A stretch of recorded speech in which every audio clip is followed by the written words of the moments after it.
All right. Good evening, everyone. Thank you all for coming. My name is Todd Browse. I'm one of your hosts for this evening. I'm here with Susan Schultz and Ashley Wilson, and we would like to welcome everyone to HBAP Startups. So let's get started.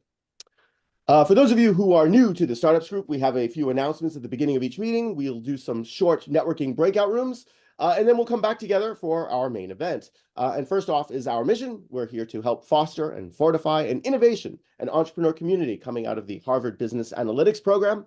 Our goal is to provide our members with the tools, knowledge, and leadership and confidence necessary to create and grow their businesses from the ground up. Susan. Yeah, so and apologies for the background noise. I'm actually in a dinner meeting and stepped out for this because this is going to be a cool session. Anyway, there's a bunch of ways that you can stay in touch with us and get heads up on upcoming events. So we have a website, we have a YouTube channel, we have a newsletter. So if you want to become part of the newsletter, just put your name in the chat and we can reach out to you. And then as always, bring a guest. This isn't just for HBAPers anymore. So if you know somebody who's interested in what we're talking about or wants to learn more, happy to have them here.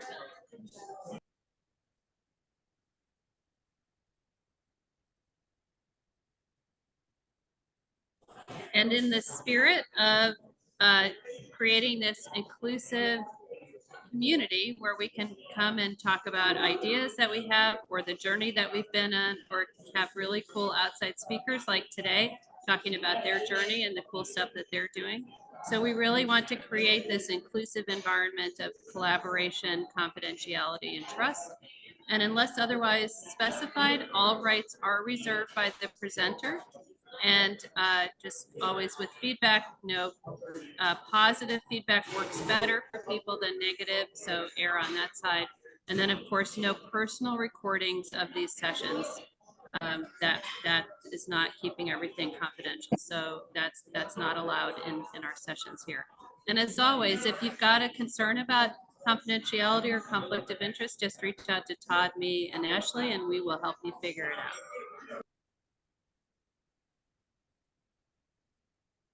So we've got some really cool stuff coming up, and then Kelly is going to talk to us about a super cool thing. But so we have Peter today, which is going to be super exciting to hear what he's up to. And then we have basically 4 sessions with 4 companies and their founders that have been selected to participate in the D-Cube Startup Foundry. And so next week we have Andy Spielberg with his company Morph AI, and he's really working on robotics and using data analytics and AI to really drive the innovation in the robotics world. And then you can see the other 3 we have coming up, and very different startups focusing on different things. And so what they're going to be doing is, of course, talking to us about their companies and their ideas, but they're also going to tell us how we might help them too. So please come and attend. All 4 of these are going to be super cool. And now Kelly, the special event. Yeah, so we're targeting this for April 17th, but we just got back from a 1-week tour with D-Cube. The first leg of that was a sit-down fireside chat with the governor of the state of California back in the old governor's mansion. And I guess that witnessing it, it was Kareem put on a maps on what a fireside chat should be. And we got a lot of stuff out of the governor that we normally wouldn't get. The concept was not to talk to him about running for president or being a governor or any of that. The concept was to have him tell a story that he doesn't normally tell, which is how he started in his business world with a liquor store when he was in college, all the way up to several wineries and 1,000 employees. And Kareem pulled out stuff out of him about his mother, about his dyslexia, it was really a very touching and a really wonderful chat that we're looking forward to. So on the 17th, Kareem is going to come to our startups and he will present this for the first time. He's going to be obviously using this for D-Cubed, and it's their very first podcast. But he's going to present it to us first, and we're looking at April 17th for that. So I think when folks know Kareem is here, we're going to have probably a record-breaking crowd for that. But it should be really, really good. And then I'll just follow up. I hope to see you all on May 7th Derek Ali, who's been here, we had 2 days of a session with him that was just extraordinary out of Death Row Records and creating AI music and then comparing it to these Grammy Award winners. I think I counted 9 Grammys in the room, and they will all be in attendance back in Boston on the 7th to present this and to present their thoughts on AI in the music industry. So, and Derek has been asking me about the what dormitory we can take over to do a rager after the party. So I will not be involved in that, but no doubt something's going to happen if Derek and his folks are going to be there. And I believe there'll be some special guests there as well. Names that everybody else apparently should know except me. Anyway, so that's that. So April 17th starts it. Awesome. Thanks, Kelly. Let's do some social breakout rooms. So everybody should get about 5-6 minutes. I will see you all on the other side.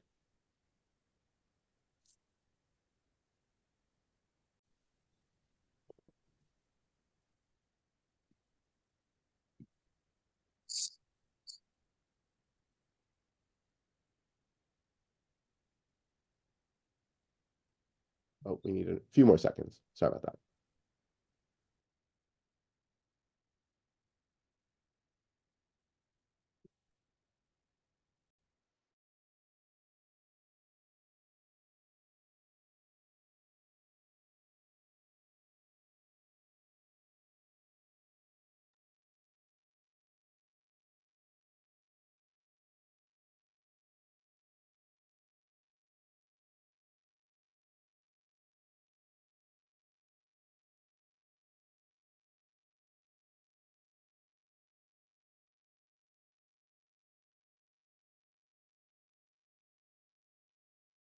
Right. Folks should be joining us in about 8 seconds.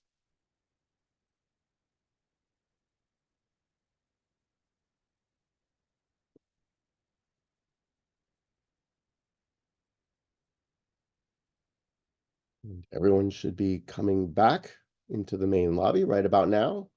All right. Welcome back, everyone. I hope you had fun in your breakout rooms. Just a brief announcement before we get started.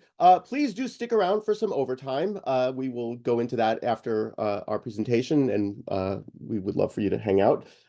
When you exit Zoom this evening, please do fill out the survey. We are analytics people. We are data people. That will definitely make us very happy if you fill out those the survey. It reduces your cholesterol levels. It gives you a great complexion. It increases your stamina. So please do fill that out. And then again, the recordings will be made public on our YouTube channel. All right. And now it is my honor to introduce tonight's speaker, Peter Shiao. Peter is the founder, chief executive officer of Immortal Studios. And Immortal Studios is an original content studio focused on developing stories derived from the Wuxia genre, which is martial arts and fantasy. Peter once said, quote, "We are all living during a challenging time, and the enormity of the tasks and difficulties at hand can feel dispiriting and overwhelming. These are also exactly the backdrop for the emergence of heroes. I believe that stories can be an ignition to help us meet the challenges of our lives with courage and grace, and that Wuxia and its heroes of all sizes, shapes, and colors are its vanguard." Peter's leading his company in creating a new story universe to awaken the hero within everyone and defining a new business model centered around direct user engagement. Peter has a decades-long career leading innovative entertainment and media ventures between the East and the West, and he's been active in empowering underserved communities as well. Now, without further ado, as is our custom here at HBAP Startups, if we could all please briefly unmute ourselves, and let's give a warm round of applause to Peter Shiao.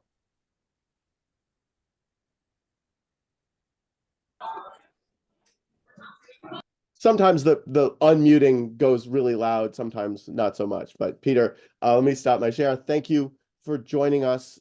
This is a real treat. And also, I have to extend a big thank you to our very own Kelly Kimball for inviting you here this evening.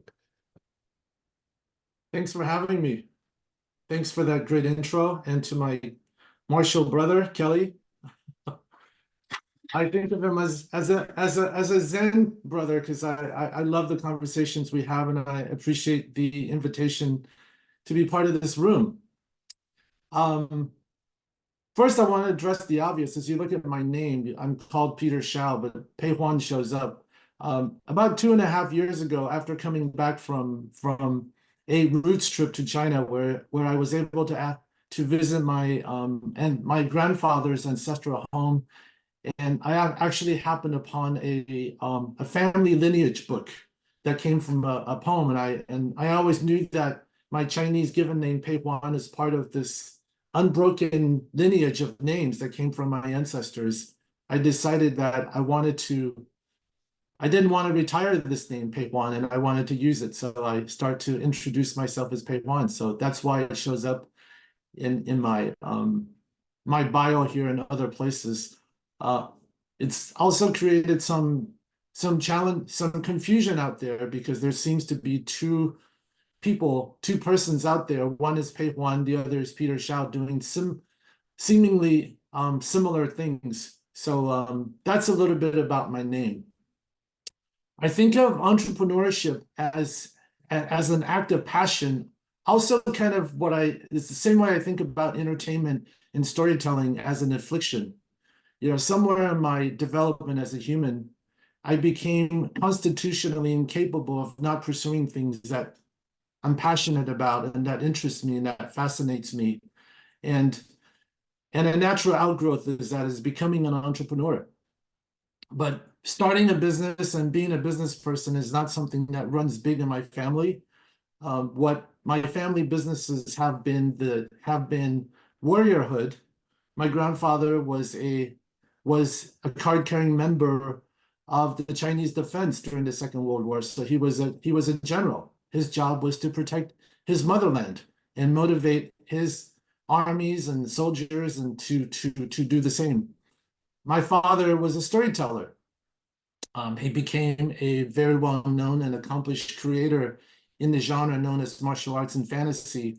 And that kind of carried over to me a little bit. So growing up as a Chinese American kid, I became very interested in mass service and contributing to the planet at scale. That was something that really motivated me. And what drove what I thought was the best way to embody those ideas and perspectives was to be in public service, which got me into politics. So fast forward 5 years into my career, having graduated college, I succeeded in initially getting some traction in being a politician. First, it started with working for various politicians, and then becoming their deputies, and then before you know, with increasing responsibility, being a lobbyist, a fundraiser, eventually a policymaker. So it was somewhere in this journey, I was on the cusp of running for office here in California to the State House.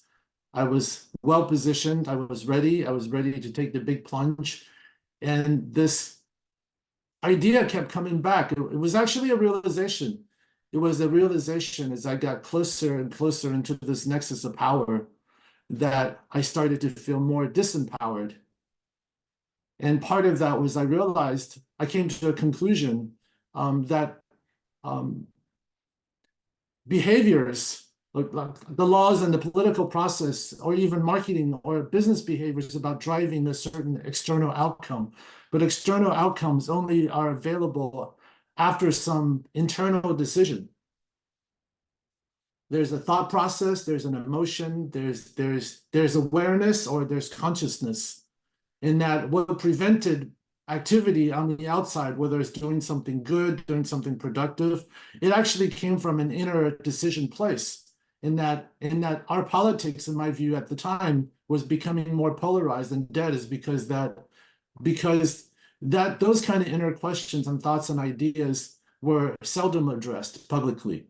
And until that, we're able to reach that very, very tender, open, emotional, empathetic place, external change wouldn't come about. So when I had that realization, and that the closest thing that came to addressing those things was storytelling. is one of those last vestiges that between us and whatever screen we're associated with, whether it's a big screen, a little screen, and of course this was before these tiny screens came about, these tiny screens, and that people devoted an inordinate amount of passion, attention, and openness to whatever they were experiencing on the screen in a way that was different from how they interacted with companies or brands, organized religion, all those different institutions that people derived a lot of meaning from was in a way failing, or in a way not really inviting the kind of trust and engagement people wanted to have. That's when I think I made up my mind. It's like, I don't know how I'm going to do this. I don't even know what this means, but I wanted to devote myself to storytelling. And I wanted to be able to tell stories that engaged people at an emotional level, at a level of openness that would inspire them and hopefully unleash the goodness that I believe is inside all of us. So in a way, it was a bit of a spiritual mission. So with that idea, I had some. Can I get a timer here? How much time do I have today? If you want to talk for the next 12 hours, I'm in. Okay. We usually go till around 9:30. But in terms of like you speaking, it's completely up to you. If you want to go for half an hour, open it up to Q&A. Well, I don't want to do this early prompt too much, because I want to get into a little bit of the red meat of what I'm doing specifically, but this is kind of laying up to really what we're building here. So why don't can you tell me in 10 minutes? I can, and then I'll get into the red meat, if you will. Sounds good. Yeah, please keep going. This is wonderful. Thanks, Peter. So I started with the idea that, okay, I'm going to tell stories, and what was important for me at the time, and remains something that's very big, is being a person of two cultures. You know, I was born in the East and raised in the West, so I kind of think of China or the East as my mother, if you will, or the West as my father, and these parents didn't really understand each other. Part of because of my own lineage and my heritage. Every time I came home, I felt like I was going back into ancient China. And when I stepped out of my door and being in Hollywood, it was about rock and roll, it was about new wave music, it was about skateboarding, it was about pop culture. And somehow I had to make sense of it all.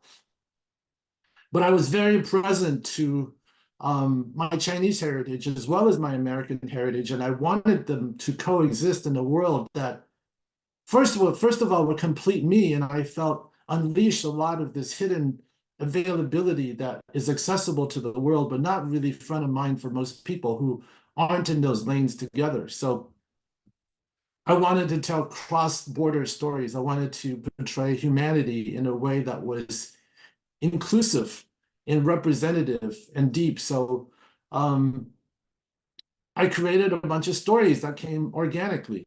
And I realized that, and I actually got pretty good at selling them. You know, so my first foray into Hollywood as a creator actually worked. The first 3 ideas I had were soon made into movies or purchased. So I succeeded in my first foray, which is to be a creator and being able to tell stories that were commercially available. And I actually got to produce some of them. So after producing these stories and succeeding in kind of going through the Hollywood thing and having some initial success, but when I saw how my stories, then I ran into a few more challenges. One of the major challenges was that just because you do a deal in Hollywood doesn't mean you actually get to execute it and shepherd it throughout. So it felt really great to do a deal with a major studio because it felt like you were in Hollywood. But then I quickly realized it was a very political process to actually make your content. And that in the process of licensing your IP away, you're essentially disempowered. You're no longer able to be responsible for the end product. And of course, you're also, and in the course of releasing my own stories, I realized, well, there's a lot of inefficiencies in distribution, etc., in marketing. that was actually didn't really make sense, especially in light of new emerging technological realities. So from that ideation that storytelling can change the world, I went into the mechanics of actually how do you make it work in Hollywood? I'm selling ideas, I'm actually produce them, but there was a world of new possibilities and new challenges that emerged. Then I realized, well, in order to do the things that I wanted to do, I not only had to come up with the right stories, I also needed to be partnered with the right people. I also needed very, very good business models to support it. And I needed the independence to really live and die by my own choices, as opposed to delegating that to another party, namely the studios or whomever is putting up the money. So it's like, okay, I needed to be a CEO, I needed to be an investor, I needed to be a marketer.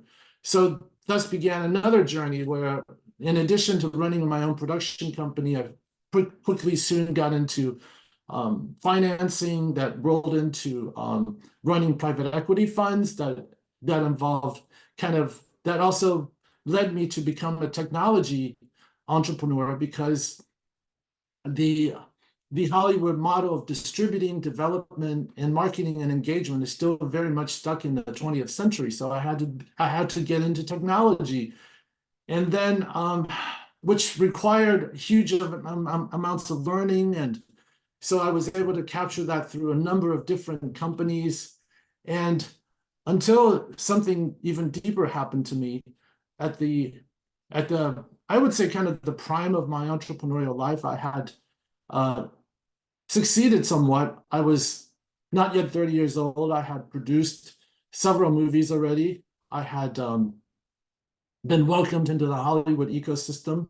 I was able to do some of the things that I initially wanted to do, that I thought I wanted to do. I even kind of broke into a little bit of the elite Hollywood system. One of my business partners at the time was Marlon Brando. So I actually was able to kind of go into the whole Hollywood system. And something really profound happened to me at that point, I became very depressed. And part of that was I wasn't feeling that I was really making a difference. Even though I started off wanting to do these different things, I was succeeding in a way in this business, but I wasn't really feeling that deeper fulfillment. And that's when something else happened in my life, which is a deeper desire to connect with myself. I realized that in chasing all these external goals, I really lost what motivated me as a person. And the unique contribution I really wanted to make it didn't feel authentic, because I was not healed as a person. I realized there was a lot of internal issues that I needed to deal with, that I wanted to deal with. So I actually gave up all my shares. I gave up my suits, my cars, and it began with a very simple goal to learn to meditate. I thought that felt like a good thing. As someone who kind of so I went to India for a meditation retreat. I thought it would take a month and I would come back as an enlightened person. This was about 1999. So I went to India. I learned meditation. I didn't speak for 16 hours a day, and I sat in stillness. And it was one of the most agonizing experiences of my life, because up until that point, I've never fully examined the contents of my thoughts and what was really going on in my life. What I was really feeling is I was pursuing all these external goals just to prevent myself from feeling useless and not good enough and sad. And that began a spiritual journey into consciousness.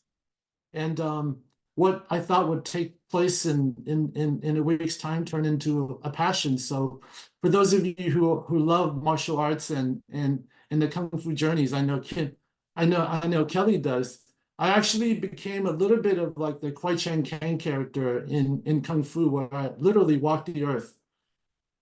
in search of truth and learning. And it was during this time that I studied the world religions. I became just very fanatical about metaphysical realities. And look, it's another these are really fancy ways of saying that I learned to really go inward. And I deeply realized before I could actually make any of these good things I wanted to see happen in the world, I had to do it for myself first, which was a way harder thing, because I was kind of having some external successes while I wasn't really doing it. So it became a very personal journey, and a few months turned into a few years until I was atop a mountaintop somewhere, I think in Kashmir, when I knew that that few-year journey had stopped and that I was now ready to re-emerge in the world and to carry forth what I started. So from that point on, I reassumed my current career, which is to engage in media and entertainment, and it would take on many different machinations. I would become a martial artist in a way that I wasn't before, and I became a meditator. I also became a lifelong seeker, an accumulation, just kind of a collector of wisdom, or a student of wisdom. And interestingly enough, that entire journey would eventually lead me back to my family business. I think I started by talking about my father and his creations, and my family business, if there is one, is the martial arts fantasy business. My father is one of the top creators in that world, and even though I've had a modicum of success as a creator, those were my own creations and not his. And I'm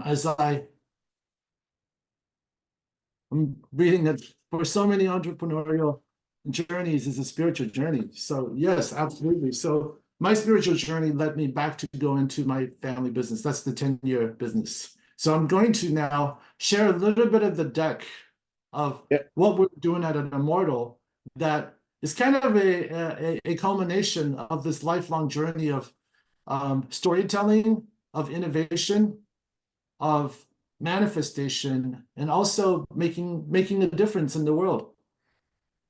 So And you're at the 10 minutes, so that was perfect.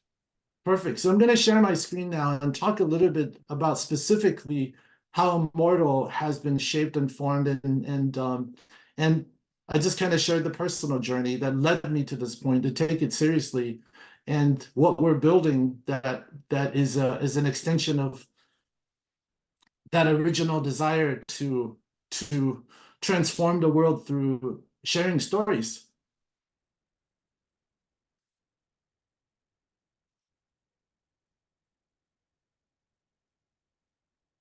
And here we are. I was able to basically distill what does it really mean, what is the impact that I really want to have, that we want to have. It is to awaken the inner hero in everybody. And as we continue, one of the things that I've been really spending a lot of time about, because we're inviting a lot of comparisons out in the marketplace. Many quarters are starting to call us as the next Marvel, or it's inevitable that we get compared to companies like Marvel and DC that have now been largely responsible for the last iteration of the superhero genre globally. So our goal is to awaken the hero in everybody, and that's kind of an interesting way of saying unlocking immense human potential. And the subheader for that is obviously there's technological, there's creative, there's a lot of innovative tools to help us to succeed at that.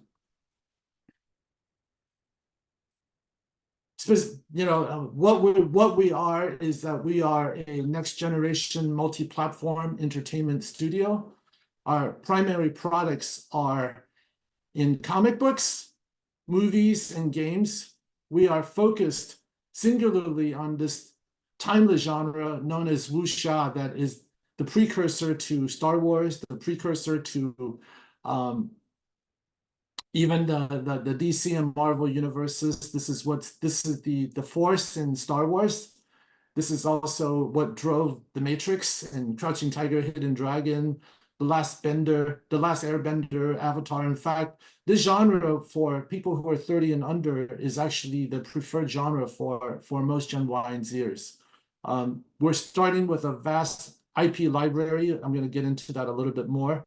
And that one of our major differentiators is that we are building Hollywood's first MVP system through comic books. One of my biggest hangups as a movie producer and then later as a film investor was that we're making a lot of really, really big consequential financial decisions in the absence of any kind of feedback from users and customers, which is crazy if you think about it, that Hollywood routinely spends hundreds of millions of dollars based upon somebody's good taste or someone's instincts and ideas, but these ideas are seldom put to actual users for their feedback and engagement. So that's one of the ways that we're innovating in bringing real innovation to Hollywood. And we've also aggregated a management team with deep domain expertise in filmmaking and content creation in comic books, in global pop culture, and as well as the marketing and distribution of films and games.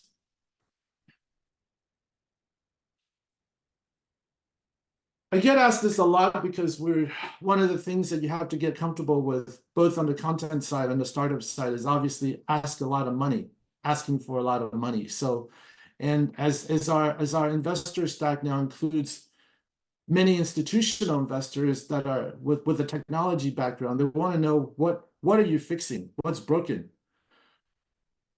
These are a few of the things that we throw out for the ease of understanding. But since I've kind of started this with a more personal prompt, I believe ultimately we are solving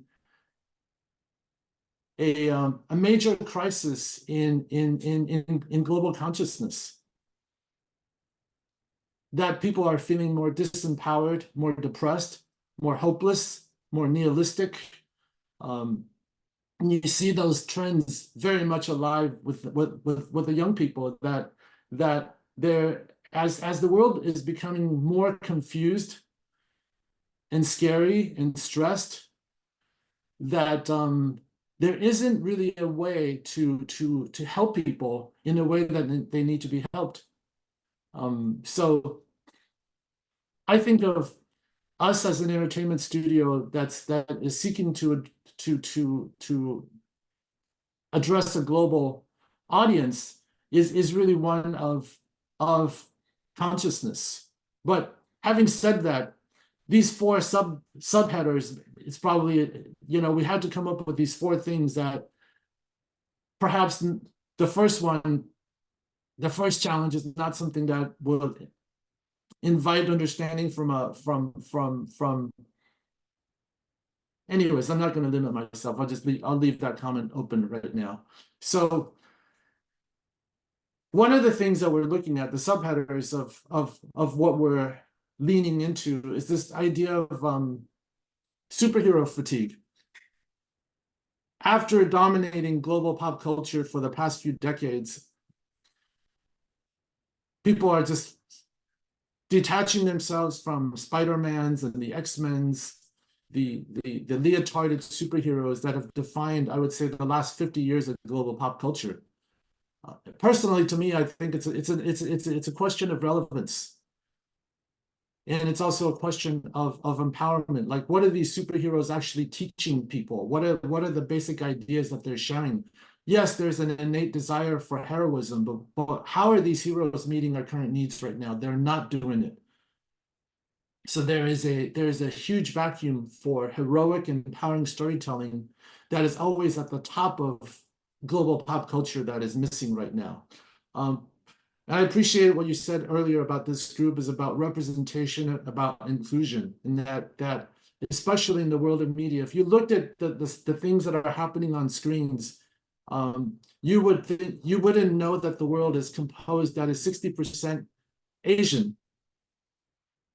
You wouldn't know a lot of truths about different people of different backgrounds because they are seldom offered. We're seldom given insights into how diverse and how beautiful and how varied our global stories are and our global realities are. There's also a consumer disconnection. I talked a little bit about Hollywood. Hollywood, for the most part, still thinks about pushing content. They're still thinking about distributing their marketing as opposed to really engaging consumers very, very early on, giving them a voice, giving them a chance to engage, and even to co-create with content makers.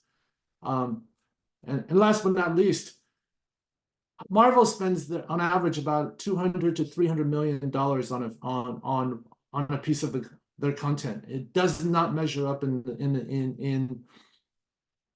it no longer makes sense. Hollywood has become way too expensive and unnecessarily so, and spending money in a way that does not really generate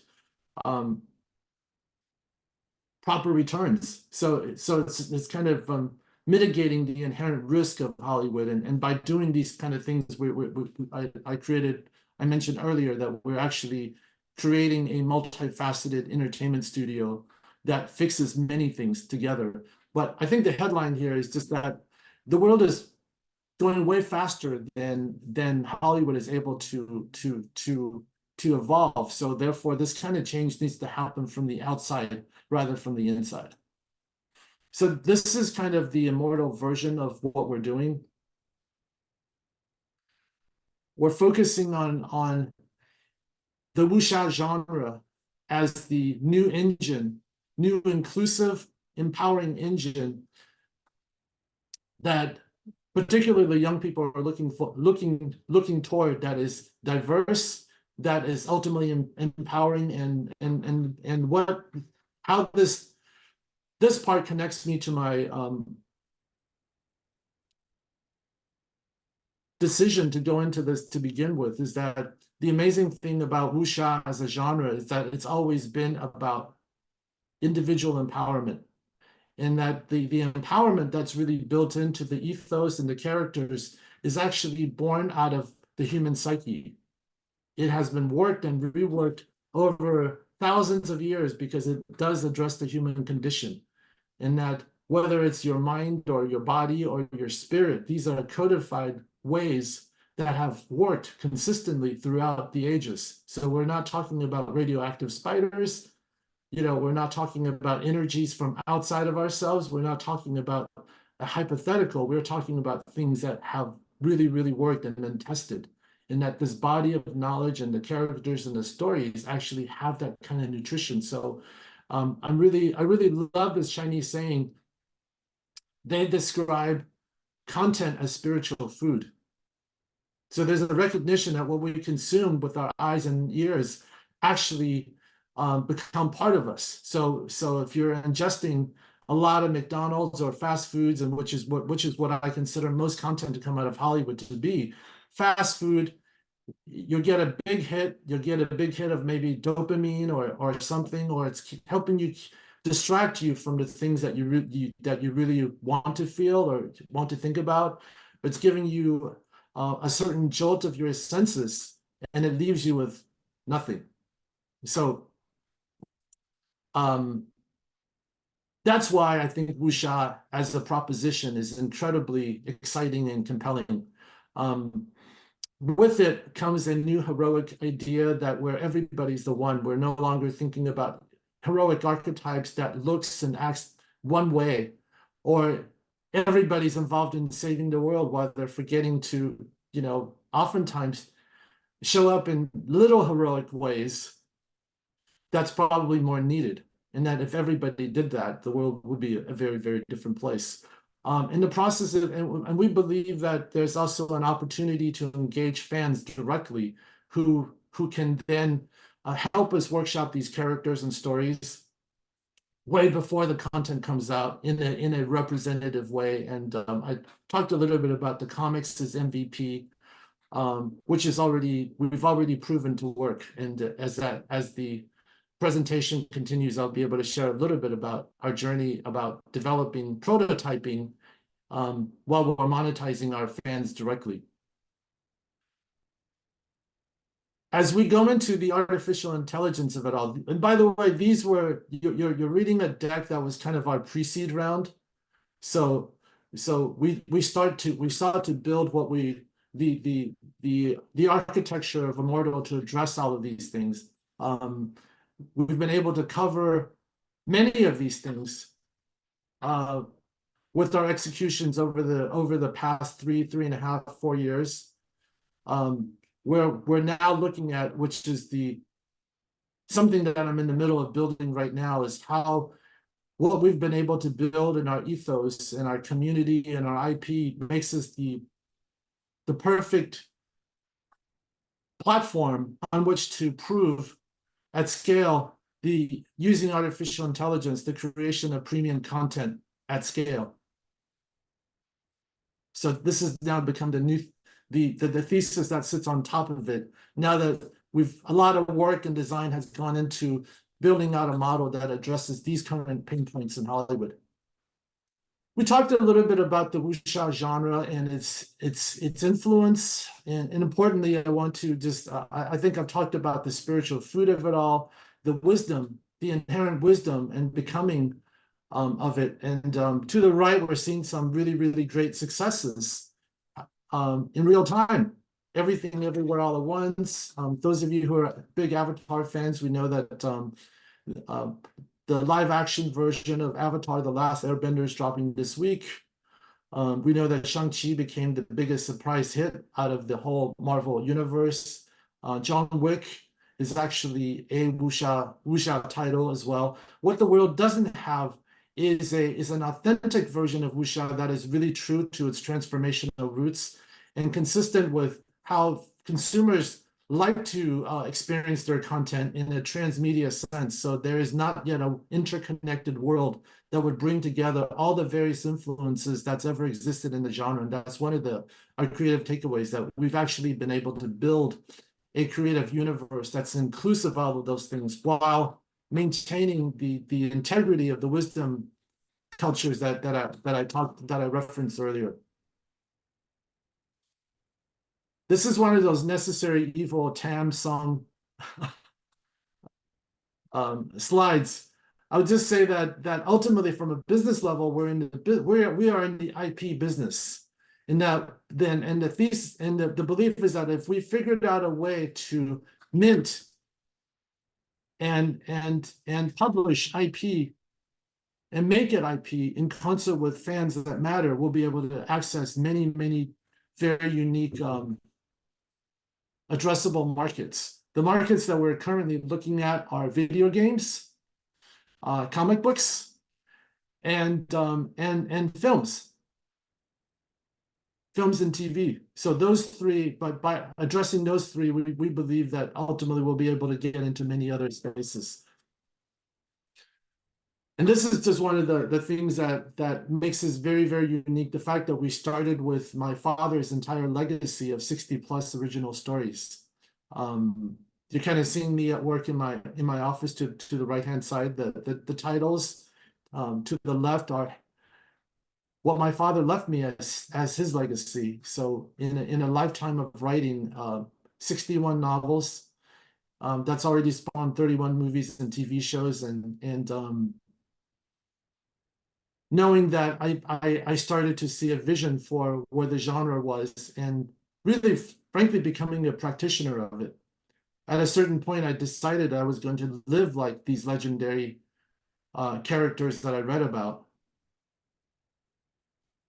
So we started with a vast IP library, and I know those of you who are very interested in AI, this also has uniquely given us the advantage to have a huge training set of stories, characters, down to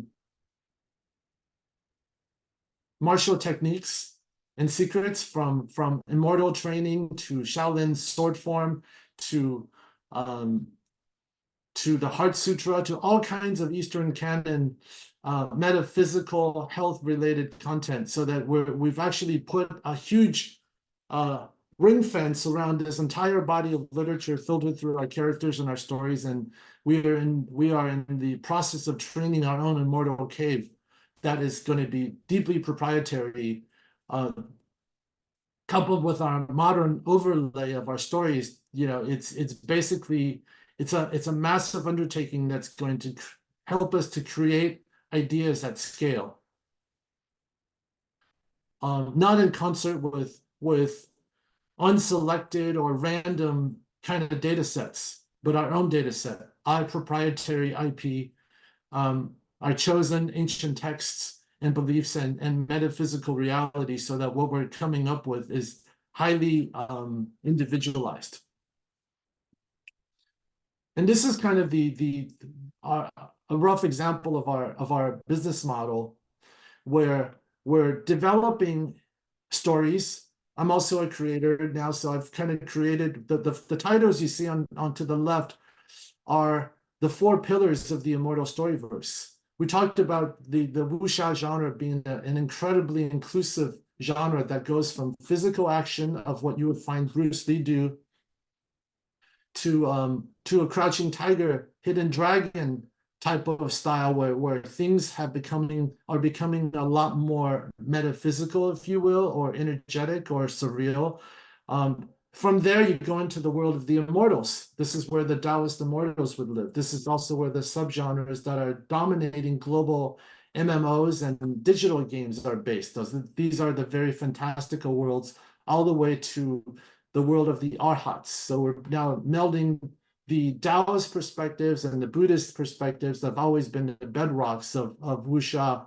So this is where a Dragon Ball Z, this is where the Monkey King would live. So one of our innovations, I often talk about building Wuxia for the next 1,000 years, is by bringing all the various influences that's ever existed, now populating it in a modern world with our modernity at the backdrop. And by the way, our storyverse is undergoing something called the reckoning, which is the destruction of the planet. And every poor decision that have ever been made by humans coming home to roost in this unique generation. I had to say it, but it feels like reality. It feels like reality. So we're developing these stories in concert with our library, in concert with human creators and editors. From the stories that emerge as attractive, as unique, as things that we're passionate about, then we would create an MVP around comics, and the fans would come in, and through interacting with us from a very granular level, from character design to themes, to the authentic journeys of these characters, we publish these comics. And the comics are distributed through a number of different ways, whether it's through bookstores, through direct to or Web3 backed token gated communities, where we could actually, through smart contracting, source and identify and engage a lot of diehard fans, ultimately to the end user who's just basically going to see our stories on a scrolling device. We're getting a lot of data and engagement. Based on that data and engagement, then we will move the things that pass certain both objective and subjective thresholds into scaling. This is where we make our movies. This is where we make our games. So we're actually creating content in concert with diehard users, getting a lot of intelligence, and we're learning about what people are responding to, what they're not responding to, how to modify it down to marketing keywords that actually work. So imagine this thing as a cyclone that is going, and with one piece of content automatically adds to the next, and we're in the process offering fans, the diehard fans, a chance to really get behind these IP, these kind of pop cultural making machines that they've never really had a chance to access. So in the past several years now, we've launched multiple issues, and that we've the stories that we've shared have been able, and we chose Kickstarter as one of the platforms that we would measure, because this is actually one of the biggest publishing platforms on the planet right now for comics, and this is where the diehard fans would reside. This is where also a lot of commercial activities would reside, and we've determined that one person on Kickstarter is close to 100,000 fans in real life, and we're also testing their ability to engage not only ideally, but also financially. So in the course of running multiple now, we've done 6 massive Kickstarter campaigns that now puts us in the top 1 percentile of performance for single issue comics, that we knew that we were succeeding. And off of this traction, now we've now moved into the next stage of our business. And importantly, what we've been able to accomplish in this first phase is that we tested out our characters. We've aggregated a high number of fans. We've also partnered with close to 50 different creators right now who are now creating with us on our different platforms. And we found that, yes, our thesis was that there was a missing link to the fandom right now succeeded.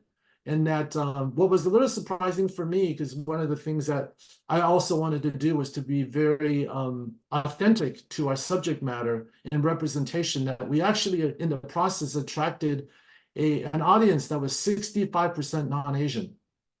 It was kind of interesting that we actually, that by being very, very authentic and mission driven, we actually were able to get the mainstream of global pop culture. This is kind of an engagement funnel that has been somewhat disrupted as a result of what's happening in artificial intelligence today. I'm sharing an older version to see how quickly things are becoming outdated these days. But it still basically holds true that we figured out a way basically to create our content and to magnify it through different cycles of engagement. And go to the next. This is a slide where we talk about nihilism, about really what the major differences of our storytelling are, because we do have the social conscience and this mission. So, and this is how we measure ourselves, whether we're really succeeding in creating heroes.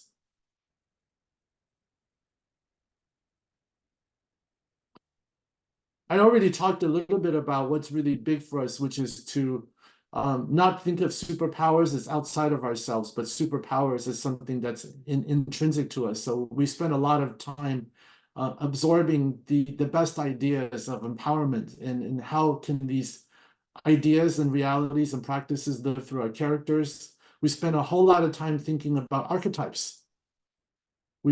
About archetypes that need to see stories and characters in a way that they would appreciate. We've also chosen more than half of our characters to be led by women. In the process, we launched an initiative called Way of the Feminine Warrior, when we realized when I started to read a lot of the stories that we commissioned from female creators, and that many of the female creators came back writing about women acting like toxic males.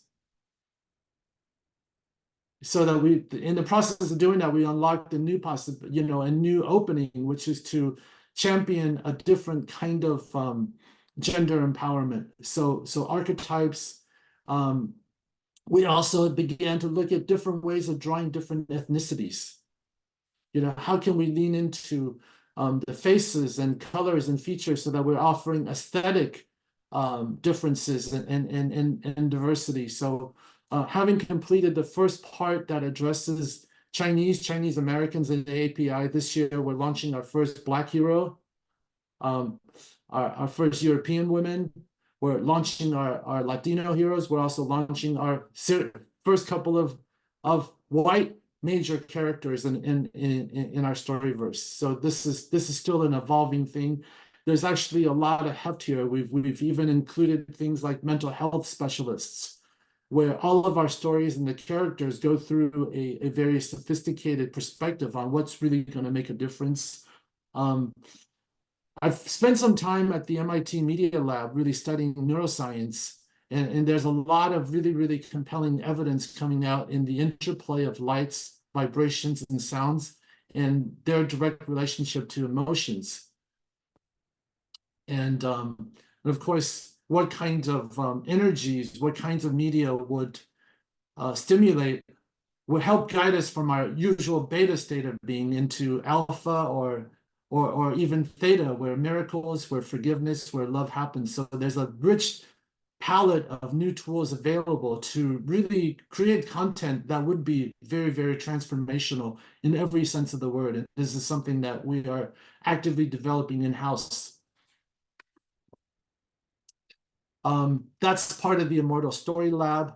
The Immortal Order is something that we're launching this year. Is a token-gated Web3 tech-backed way of rewarding our fans. I'm not a big proponent of how Web3 was practiced in the last iteration, because it was ultimately about financial speculation. But now that a lot of that heat wave has gone, I'm still a firm believer in tokenization, in engagement, and rewarding engagement. So we have a token gated community that's already built, and we're fine-tuning to launch at the right time, and selecting our first group of diehard fans to help us refine it.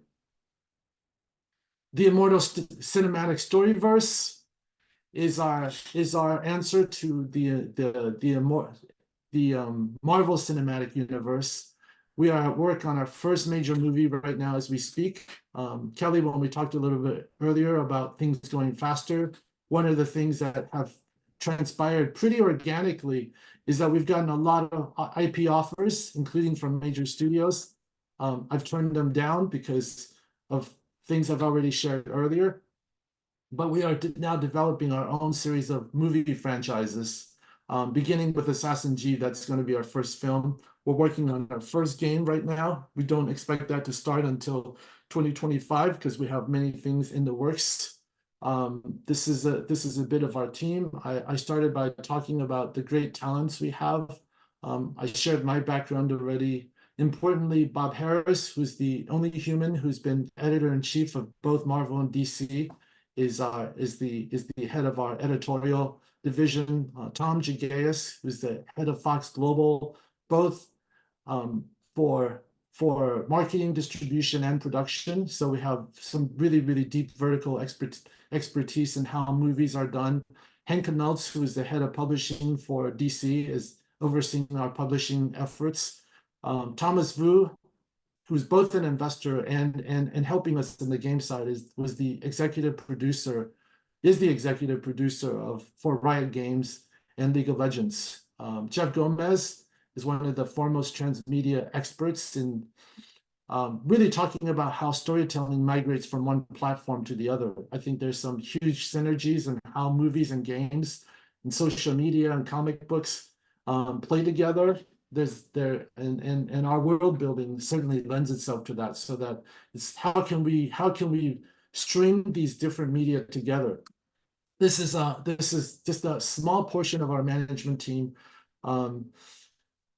Over the past 3 months, we've created our own AI division.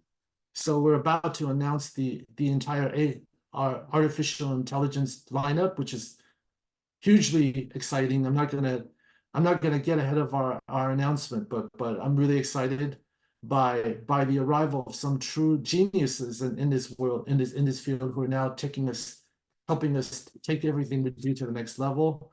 This is a financing route. We actually halted our seed round fundraise because we decided to make artificial intelligence our major theme. Means that we're actually raising more money than we thought than earlier, and we expect to go out with our next round in several months. To the right are some of the people who've already invested, some really, really exciting folks. These are some of our strategic partners on the development side, and the Web3 side, and the AI side, also on the engagement side. Importantly, we've already closed distribution agreements and arrangements that will take us to about 1.5 billion diehard fans, so that everything we do right now is going to have a certain touch point moving forward. And this is kind of a lineup of the initial heroes for the first phase of the Immortal Storyverse. It's been quite exciting to see this little baby come to be. And I would have never thought the day I decided not to run for political office that this was what I would end up building, but it is indeed what have resulted from all of those different journeys, whether it be they professional, technological, cultural, spiritual, personal, has led me to this point and has kind of got me back organically to my own lineage, to my own family business, to my own reason for being. And strangely, as the world now is very disconnected between the East and West, we stand a chance in bringing the East and West together through something I call Wuxia diplomacy, as we have an opportunity to engage people across national borders and to think about the challenges we're up against as humanity, with the first order of business, which is to address our own state, helping people heal, overcome the traumas, the negative thinking, the things that that are no longer serving us in our own lives as the basis for doing something even greater. And we call that awakening the hero in everybody. And we love to do it through stories and characters that people can identify with.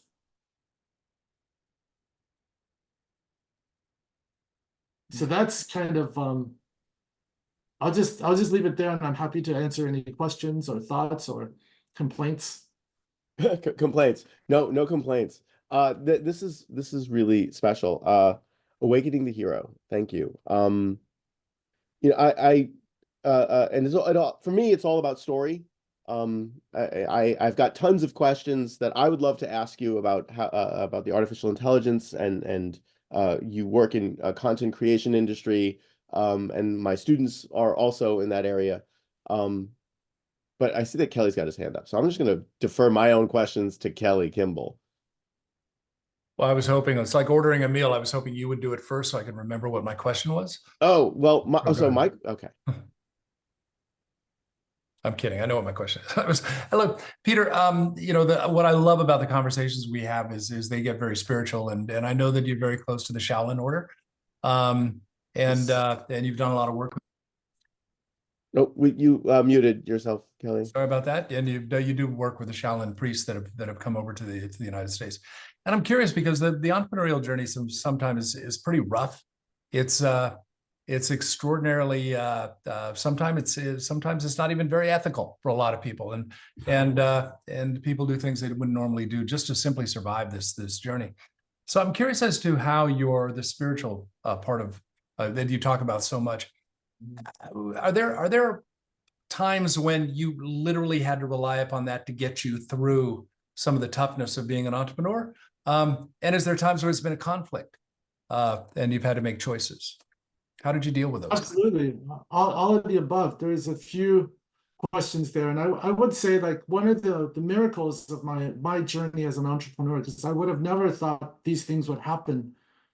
Because some of the things that happen on my watch I could have never planned for. I could have never planned when I started this journey that I would end up partnering with the birthplace of Kung Fu. You don't plan for something like that, but it did happen.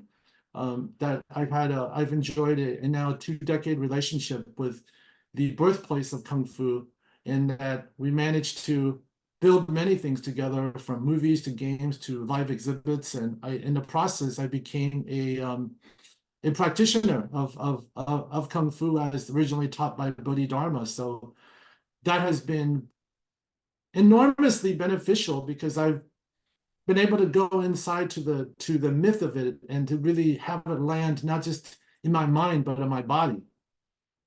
As a practitioner of Kung Fu, and in the process realizing that many of the things that we've read, the legends and the myths, are actually real. Well, I'd love for you to write a book someday, the Zen and the Art of Entrepreneurship.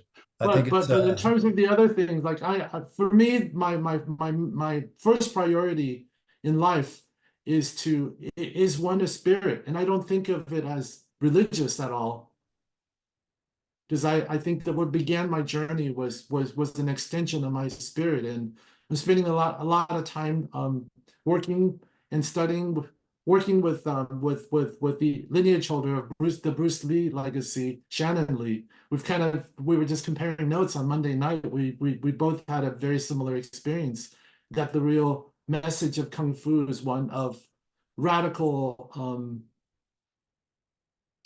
honesty and authenticity and showing up as you are. So that certainly puts me at odds with many different things. And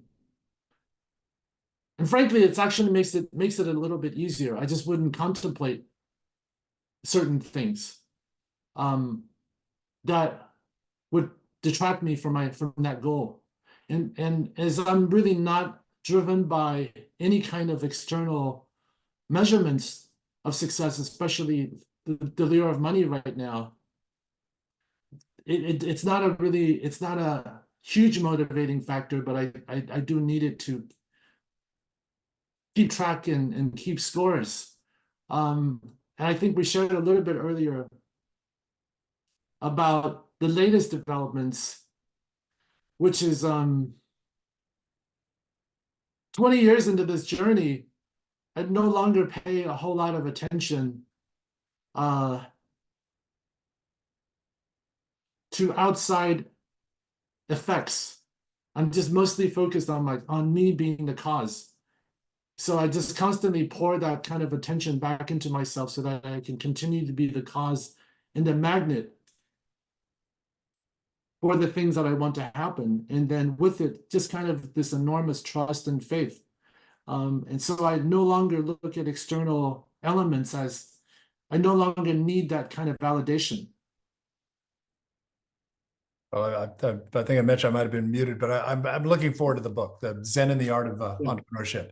I think you've because I think the things that you bring to the entrepreneurial journey and in the conversations we've had, they're so inspiring and they're so different and they're so, you know, the mental health issues that surround entrepreneurs, the amount of stress and anxiety, and you have these really wonderful tools the way you deal with it, and it seems like the less you care, the more you get. You know, the less you care about what you're doing. And I don't mean caring and that you're not passionate about what you do, but the less you care about those outside influences, the more the excellence becomes a byproduct of that focus. And you're so true about that. And you know, there's been so many instances where I was down to my last dime, really, as you know, with massive bills and overheads and employees that needed to be paid and families that needed to be fed. I mean, those are not, those are all things I've experienced on this journey.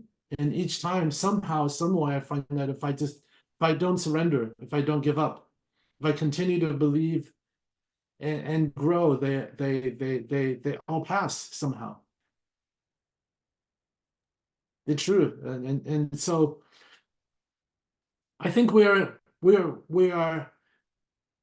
I want to make this point because even as I become a very good practitioner of artificial intelligence, I believe I still have a healthy skepticism for it, and part of that is because I don't think that everything that's happened in the past is a good indicator of what's to come next. Because at any given point, if we learned anything from our own experience with science and it is that at any given time, our perceptions of reality or the mainstream perspective of reality, what is really true is false and is flawed.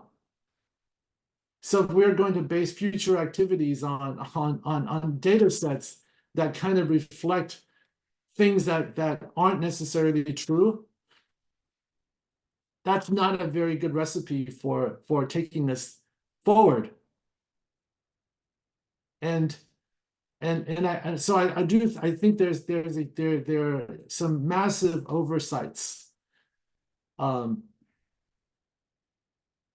into believing the AI possibilities in its entirety. So you know, and I love this example because I think healthcare and wellness is something that is really big in our world right now. I think I read in the New York Times that it was a really, really big number. I want to say, a third of the average American is leaning on modalities such as yoga and meditation. And I think what came up was acupuncture and Ayurveda as the basis of healing and wellness. And keep in mind that people are resorting to these kind of means, even as our science is incapable of explaining why they work or how they work. So there's a huge amount of stuff that we don't really yet know about the world. And artificial intelligence, if we're just strictly looking backwards as the basis for the future, is not a very good, is not a very, very, it's not a singularly viable proposition. I'll just say that. I completely agree with that. So on the topic of AI, how do you see generative AI affecting what you guys are doing? I think of it as endless optionality, as a holder of a vast library with many, many characters and many, many different scenarios. So having generative AI that can generate from our unique data set is beyond the capabilities, I think, of a singular human mind. So in that way, it also kind of stirs the imagination. I'm not a believer that generative AI is going to be better than human creation. So I'm a big believer in the Centaur organization, where humans and data and machine learning collaborate. And in our particular situation, we are finding that it is a really, really, really good combination. Just before I got on this phone call, I was talking with our editor, who's in charge of overseeing our processes, and that we're still scratching the surfaces, but we've just found so many different ways to use generative AI within our specific sense in a way that is actually making a huge difference in the quality of the kind of stories that we choose and the kind of optionalities that we did not consider before. So when you're using generative AI, I'm imagining, a large language model that is trained on your data, and you as a writer or your script writers are just using these large language models as a co-pilot, as another creative in the room. Yeah. And so that's an augmentation. Right. Sorry, go ahead. Potentially as another creative. Mm-hmm. It's just regurgitating information that has been fed. It could also incorporate other. It could, right. Okay. And the reason why I'm asking this is this is an area that I'm almost on a daily basis debating and researching. And there's an augmentation effect. Many people, many creatives are seeing, hey, I need to learn how to use these tools right now so that I can improve my productivity.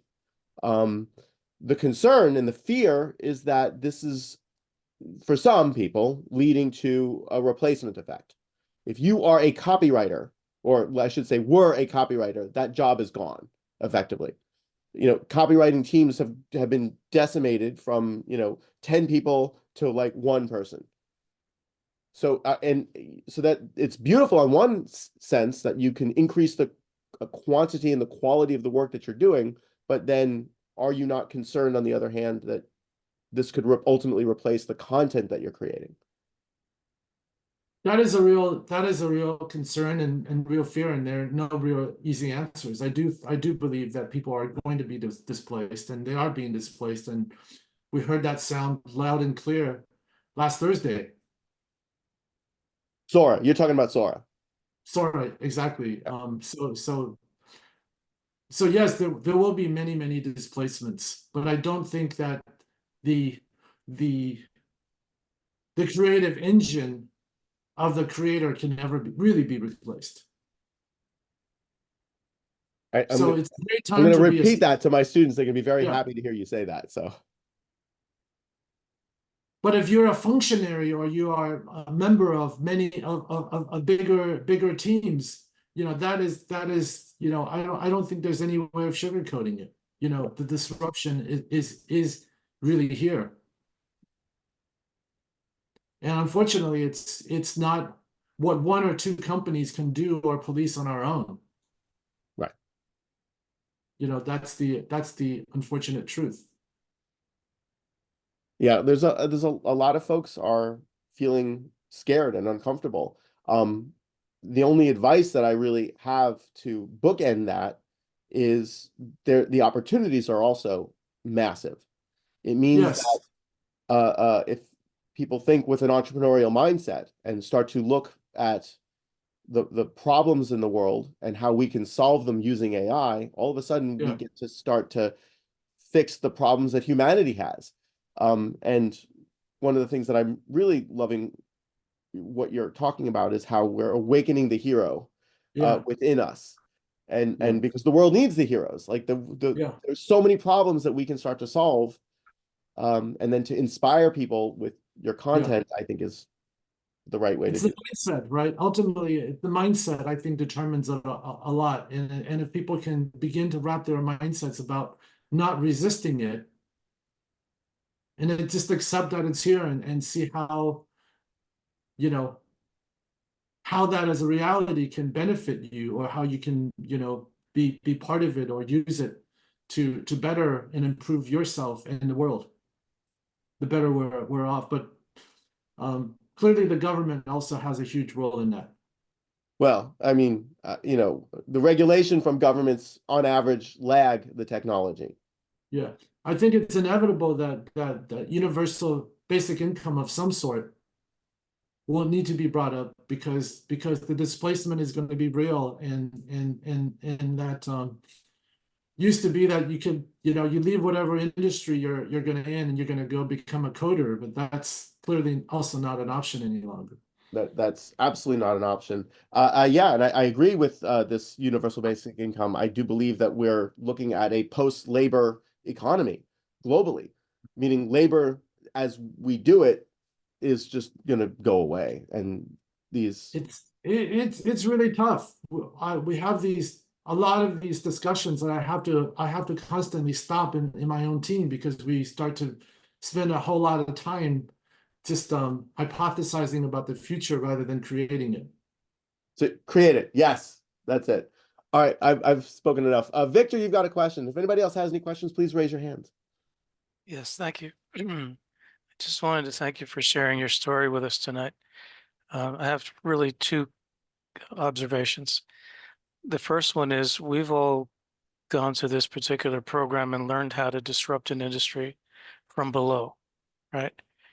My impression is that you're actually disrupting the industry that you're in, the industries that you kind of have been in from above. It seems like your thoughts, your perspective, your core being is at the level of humanity, and that is above all, right? So I'm fascinated by how that approach has gotten you to this level of success with Immortal, just by starting with humanity.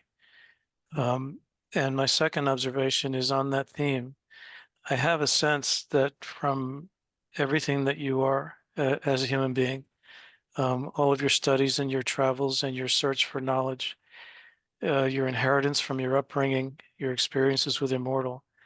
I could be wrong, but I have a feeling that there's more to come from you beyond Immortal at this level of humanity. I don't know if that feels right, but that's a pretty strong impression I'm getting from just listening to this presentation tonight.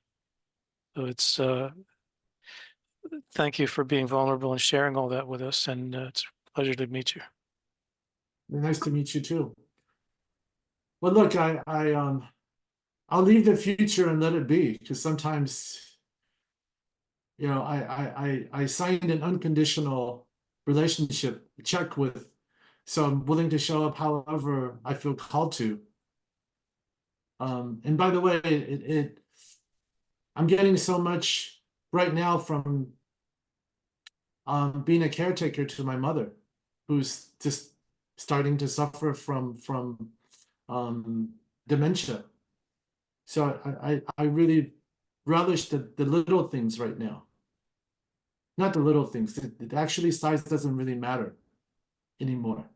I think it's the journey. So, but thank you for recognizing the aspiration. But something that we really talk about at Immortal is the heaven and earth approach.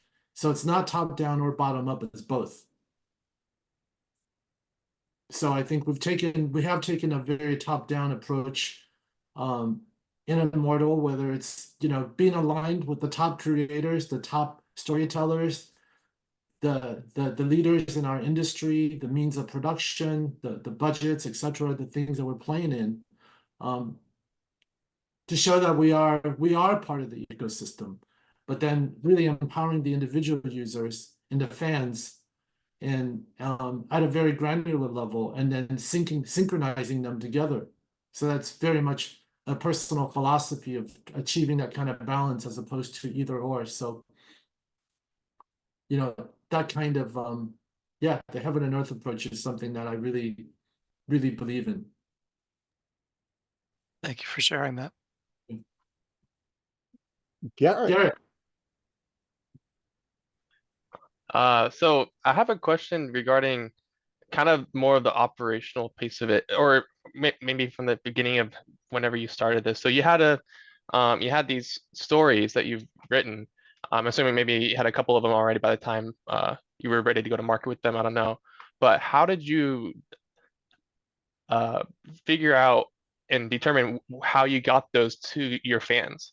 How did you, I mean, I know you mentioned something with Kickstarter, you had a lot of fans from there, but outside of Kickstarter, what's your avenue, and how did you determine that? How that's determined, actually the medium you're dealing with determines it. So I think what predated all of this was my decision.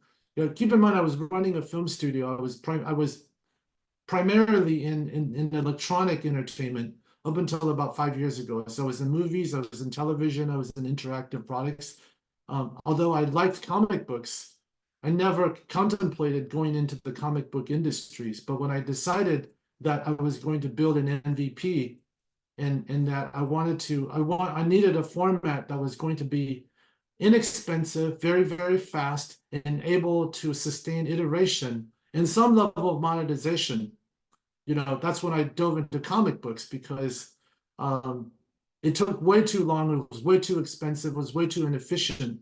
And I didn't have a check writer that's gonna give me $1 billion to build what I wanted to do. So when I decided that I was going to go to the comic book, that determined how we were going to be seen and distributed. And it was also a very calculated bet that that the comic book users is a really, really good test group, that they're broadly representative of the general fandom, if you will. So because we were dealing with comic books, that kind of dictated Kickstarter as a place where they already aggregated, instead of, so I can go to them rather than, well, not to the exclusion of them coming to me, but that was a natural place to go. And that with comic books, then with Kickstarter was online distribution that led into direct downloads, and the books were of a certain quality that we actually got offered distribution in bookstores. So we took those, and then when we aggregated enough volume, then things like the webtoons became available, that the scrolling devices became available, because we now had a pretty sizable catalog of content.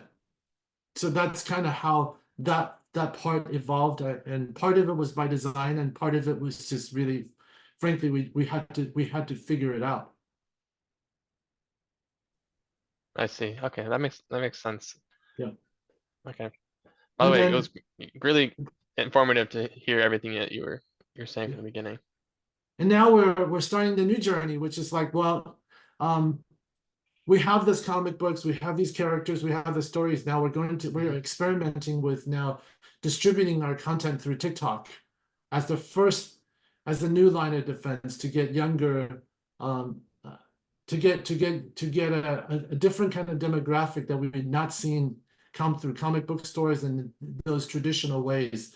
And now as we're prepping our first major film, we're about to take that to the next level Wow. and do what we've done with the different media now with disrupting the movie business as is currently being practiced. And how did your team have to adapt to that? Because TikTok media is a lot different than the standard media that you're probably used to. We're figuring that out in real time. I see. We have an entire team that's devoted to that conversation right now. Right on. Right on. Cool. Well, thank you. Appreciate it. Thank you, Garrett. Oh, and Roland. Hello, hello. Can you guys hear me? Roland, it's good to hear your voice. Yeah, nice to be here. Thanks. Actually, it's pretty exciting because I'm the generation that grew up reading a lot of the Wuxia stuff, and yeah, I'm really excited to meet one tonight. Like, yeah. So, yeah. So you I would know, Roland, that mhm. the billions of hours that Chinese people in the world have invested in Wuxia. Yes, yes. It was amazing. I know, like back in my old days in the schools, like a lot of my friends, they would just skip classes for the box for those television shows. I think I wasn't very familiar with the Xiao, but I am the one that they read a lot is Jin. Mhm. I think both of them were crowned as the like equal back in China. It's just Yes. like yeah, Yeah, there's a saying in China, people in the south read Jin Yong and people in yes, the north read my father. They yeah, carved it yeah, up into two major camps, which is obviously quite an honor. I think actually the universe of those top creators is bigger than those two, but nevertheless, it's still something that is out there. yeah, yeah. It's yeah. I guess I just excited to end up like get a chance to meet you and really look forward to your future comic or whatever the product you're coming out with. Look for us. I'd be happy to share some stories with you. Okay, definitely. Thank you Yeah. very much. Thanks, Roland. Jian.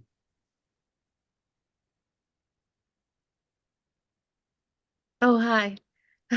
Thank you so much, Peter, right? Yeah. Um, thank you, your story. I have a little question about what was your current population of your fan now with your system, with your AI and then TikTok and then the whole market? The AI and the TikTok is nascent right now. We're building those. Uh-huh. Our universe is about half a million. We know verifiably about 500,000 people have been engaged, maybe a little bit more with our content. Mm. We did it without advertising and going to additional marketing sources because we wanted to see how we were really interested in organic conversions, but that's our numbers right now.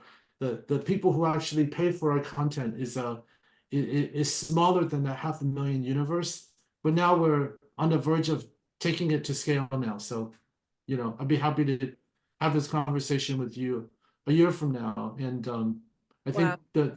the big transformative factor is that people have thought of us as a comic book company up until now. Oh, really? They thought of us as comic books, but as our next generation of products are going to hit, I think a lot of people are going to be in for a surprise. So we're betting that when people understand us to be a movie company and a game company, that those numbers are going to hit the roof. Yeah, I bet you are. So you are the original Hollywood producers, and are you still in that side of work, or you just right now just tied up? I stopped producing to be a CEO about 10 years ago. Hmm. And then though I once a producer, always a producer, I still think of, but I'm not a producer for hire and that makes me a little bit different. I'm also not producing outside of Immortal, so I'm just very focused on producing our materials only. So it makes it a little bit different. Mm. And I'm also really thinking about how to make the business better rather than depending on a studio to crank out stuff that they normally do, which I believe is inefficient, very expensive, and not very transparent. Are you thinking about the short version of your movies? Like people right now are getting impatient, and then 5 minutes will be long enough for the It's stress of true. production involvement. Yeah, I think this is why I think short form is going to be a big part of it. We're experimenting right now. We're experimenting with one title right now, which is to do which is tell smaller stories in 60-second chunks. Right. And then 60-second chunks and 60-second chunks, so that and this kind of lays into the TikTok conversation of it. But you can go so far, you can only go so far through short form content though. But I think short form is a good way to get mind share. And people, if they like it, you have a chance to invite them to invest more time and energy in something. Yeah, there is a short form of a performance film successfully in China. You know that one, right? There's so many. Like China is actually one of the global innovators in this space. I think, you know, the things that they're doing on the interactive entertainment front is really, really exciting and very much ahead of the curve, because they didn't grow up with a monopoly of all the industries by 5 or 6 major studios. The Chinese entire entertainment ecosystem came of age in the digital age. So many different respects. I often I look at them in terms of what they're doing, and I think companies like Tencent and Alibaba, when they're involved in the entertainment industry, are really, really quite forward looking. Maybe so my question for you is that do you think those kind of short form will be popular in the US market? I think they already are. Oh, really? Yeah, they very much already are. That is the consumption behavior, but the business case for that is challenging because it doesn't really have a very good revenue model. Got it. Yeah. So that yes, you're consuming them, but then how are you exactly going to be paid at scale for those kind of investments? Those are the questions. So for us, our decision was to be a transmedia company, was to figure out how that short form content and longer form content and narrative content actually can coexist and support one another not in a disjointed way, but in a very direct way. So, but it's not an easy thing to crack, and it's pretty capital intensive. Do you have any plan in the near future to use your father's legacy in your We're doing that right now. Oh, really? Assassin G, our first movie out, was one of his most popular books. Now, I readapted it. I took it out of ancient China and made it 1982. So it's now a modern version of what was the timeless classic. So in the Chinese world, it's known as 干十九妹. It's been made into television 4 times already. Oh, So really? it has maybe close to, I would say, like, I mean, about a third or you know, a third to 40% of the Chinese people I polled have seen one version of the story, because it was so immensely popular. So yes, and our whole AI engine, half of the AI engine is populating it with my father's books and stories that have covered every aspect of Wuxia. So it's a deep homage to not just my father and his works, but what he stands for. So very much so, this is but this is not just his legacy. It's, you know, I think it's it's a perspective, and it's a form, it's an ideal that I think is truly global. Wow. Yeah. So does your father know Kung Fu at all? No, my father is kind of the gentleman. He's the scholar type, but he was a very good Qigong practitioner. Yeah. So Okay. Okay. yes, yes, and He has some a lot of my belief in this kind of in this genre was the great people that I met through my father. Wow. So we've been able to meet some truly extraordinary people who are keeping this lineage, the real lineage of it, alive, which is extraordinary human potential realized in one body and one mind. Wow, it's fascinating. Thank you so much. It's very interesting. I should follow your story. I mean, your AI story as well. Please. Thank you, Jan. So Peter, it's 9:45. I'm gonna end the recording and invite everyone to stick around for some overtime. But before we go, I just again thank you for joining us, and Kelly, thank you for bringing Peter here. This was really priceless. Just a reminder, next week we will have Andy Spielberg from Morph AI, who's part of the D-Cubed Startup Foundry. So that'll be the first of 4 weeks that we will be doing that. So thank you all for coming. I will see you all next week. Stick around for some overtime.